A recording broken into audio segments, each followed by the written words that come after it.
谢。用大哥加油。不好意思哦，新农哥哦。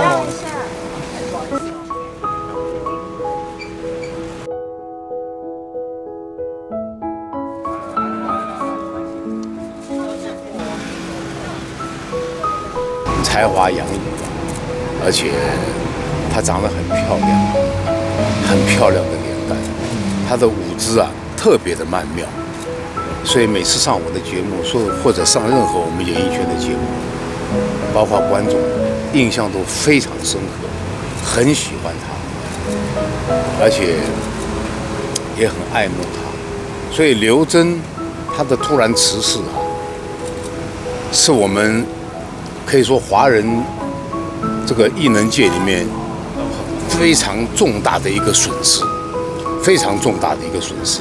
所以我们虽然觉得很突然啊，很难接受，但是我们他的倩影会永远留在我们演艺圈。刚刚聊了很多，我才知道兴农真的深深的爱着啊他的太太，所以我也真的很怕他走不出来哈。然后我一直再三跟他保证，也留了电话。我们这些演艺圈的朋友都非常关心他，我们都也很愿意哈，也很就是这个很心甘情愿的。只要他有任何需要我们大家啊，站在他身边的时候，我们都会在啊。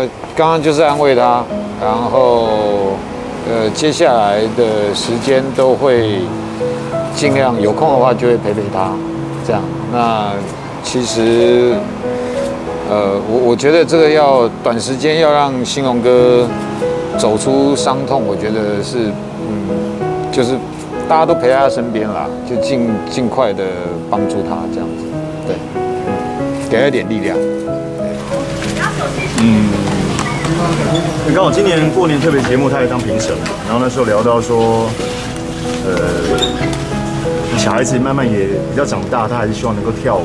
那时候还本来讲说，然后之后想要合作一支舞蹈，但没想到就发生这样的事情。那刚刚心里面就跟他讲说，还欠他一支舞，等之后会有机会在一起共舞。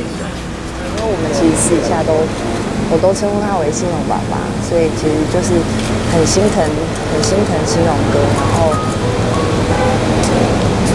我也跟他说，我觉得不用太勇敢，就是一定要怎么样，但对，就希望大家可以给他一点空间，然后希望他可以好好的，身体健康这样子。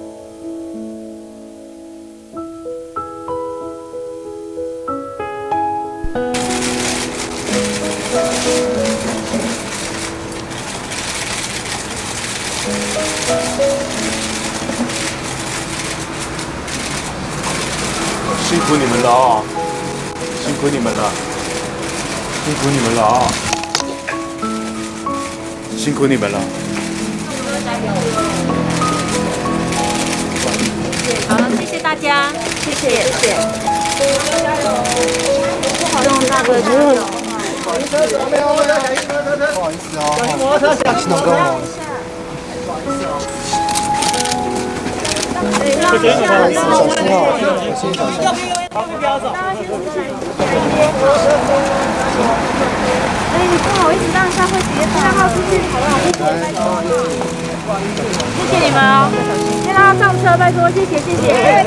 小心，好。先让他上车，好。